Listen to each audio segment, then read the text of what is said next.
ইতিহাসের পাতায় আরও একবার প্রত্যেককে স্বাগত জানাই। টিচিং এক্সপিরিয়েন্সের নাম্বারটা কারা পাচ্ছেন এই বিষয়ে অনেকেই প্রশ্ন করেছেন। গতকাল যখন আপার প্রাইমারির ক্ষেত্রে আমি বলেছিলাম যে টিচিং এক্সপিরিয়েন্সের নাম্বারটা পরবর্তী সময়ে যোগ হবে। আপনারা জানেন যে 9, 10, 11, 12-এর ক্ষেত্রে কিন্তু সেটা আগেই যোগ হচ্ছে, ভাইভা লিস্ট তৈরি হওয়ার আগেই। তো এই বিষয়টা ক্লিয়ার হওয়া দরকার যে কারা নাম্বারটা পাচ্ছেন। তো আমরা এইটা গেজেট নোটিফিকেশন থেকে দেখব যে কি বলা রয়েছে। এইখানে আমি কি বললাম, অন্য কেউ কী বললো, ম্যাটার করে না। গেজেট নোটিফিকেশন, এই যে কলকাতা গেজেট, এইটা যেটা লেখা রয়েছে সেটাই আমরা দেখব।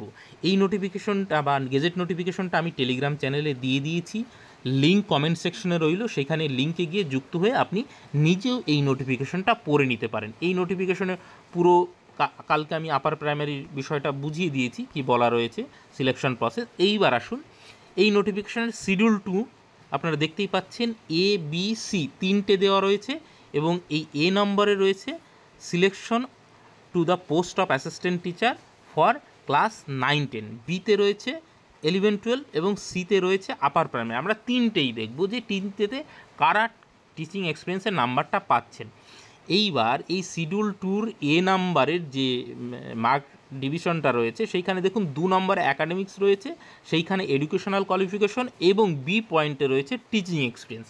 ঠিক শিক্ষকতার অভিজ্ঞতার যে নাম্বারটা 10 মার্ক এখানে রয়েছে।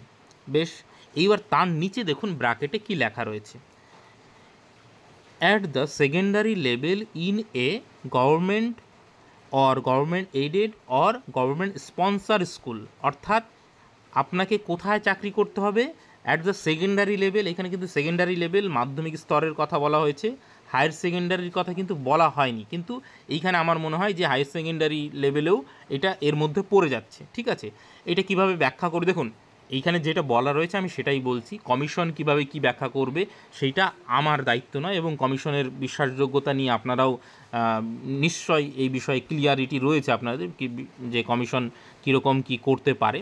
তো সেক্ষেত্রে এইখানে রয়েছে যে সরকারি স্কুল, সরকারি সাহায্যপ্রাপ্ত স্কুল অথবা সরকারি পৃষ্ঠপোষক স্কুল। এই তিনটা আগে ভালো করে বুঝে নিন। সরকারি স্কুল বলতে যে বিভিন্ন জেলা স্কুলগুলো, আর আপনারা যেটা এসএসসি দিয়ে পাবেন এটা কিন্তু পুরোপুরি সরকারি নয়, সরকারি সাহায্যপ্রাপ্ত স্কুল। এবং সরকারি পৃষ্ঠপোষক স্কুল কোনগুলোকে বলছে, ধরুন বিভিন্ন মিশন স্কুলগুলো, সেগুলোও কিন্তু সরকার মানে সাহায্য করে, তো সেইগুলোকে বলা হচ্ছে সরকার পৃষ্ঠপোষক। এগুলো কিন্তু সরকার সরাসরি নিয়ন্ত্রণ করে না। তাহলে তিনটে ক্যাটাগরি বোঝা গেল। এই রকম কোনো এই 3 ক্যাটাগরির কোনো একটা স্কুলে আপনি যদি পড়ান মাধ্যমিক স্তরে, সেকেন্ডারি লেভেলে, ক্যালকুলেট কিভাবে হবে, calculate on the basis of the 2 marks for each year. মানে প্রত্যেক, এখানে যেহেতু 10 মানে 5 বছরে আপনি যদি চাকরি করেন তাহলে ফুল মার্কটা পাবেন, 1 বছর করলে আপনি 2 মার্ক পাবেন। ঠিক আছে, এইটুকু বোঝা গেল। ইন এ সাবস্টেন্সিভ পোস্ট, এইখানে সাবস্টেন্সিভ পোস্ট, তারপরে ব্র্যাকেটে রয়েছে as permanent or contractual basis. এইখানে ভালো করে বোঝার বিষয় রয়েছে। সাবস্টেন্সিভ পোস্ট বলতে মানে বৈধ অনুমোদিত যেগুলো পোস্ট সেগুলোর কথা বলা হচ্ছে। কোনো হেডমাস্টার নিয়োগ করে দিল এই রকম পোস্টের কথা কিন্তু বলা হচ্ছে না এখানে। এইটা কিন্তু ক্লিয়ারিটি আপনাদের রাখতে হবে। যেটার প্রপার নোটিফিকেশন হয়েছে, ভাইবা হয়েছে, তারপরে লিস্ট বেরিয়েছে এবং আপনি সরকারি ট্রেজারি থেকে স্যালারি পান, এই রকম কোনো ব্যক্তি যদি হন, যেমন অনেকে বলবেন যে ডেপুটেশনের কি রয়েছে, আপনি যদি পুরো বছর করেন অবশ্যই পাবেন। কিন্তু যদি বলেন যে আমি 9 মাস করেছি, 10 মাস করেছি, এইটা কিন্তু এইখানে ক্লিয়ার করে বলা নেই। তবে আপনি কি 9 মাস করলে আপনাকে কি মানে পয়েন্টে মার্ক দেবে, সেটা নিশ্চয়ই দেবে না। তো সেটা আমার কিন্তু এইখানে বলা সম্ভব নয় 100% করে, এইটা কমিশন কি করবে। কিন্তু এইখানে যেটা বলা রয়েছে আমি সেটা পরিষ্কার করে বোঝাতে পারলাম।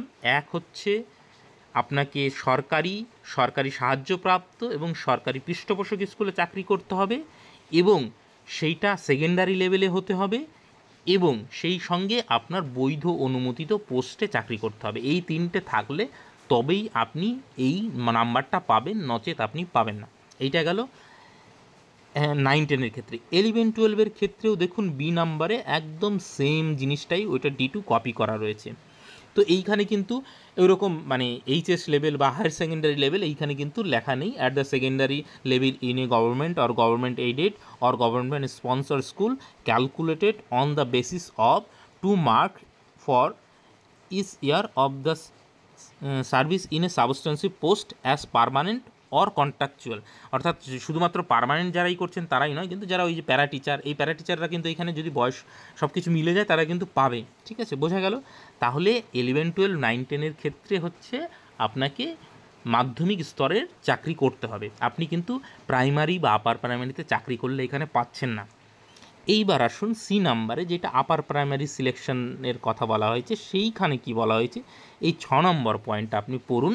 টিচিং এক্সপিরিয়েন্সের যে 5 মার্ক দেওয়া হবে, at the upper primary level in a government or government aided government sponsor calculated on the basis of 1 mark for each year in service in a substantive post. এখানেও সেম কথা বলা আছে, কিন্তু এখানে না প্রতি বছরের জন্য কিন্তু 1 মার্ক হয়ে যাচ্ছে, এবং এইখানে কিন্তু আর সেকেন্ডারি লেভেল নেই, এখানে কিন্তু আপনাকে আপার প্রাইমারি লেভেলে চাকরি করতে হচ্ছে।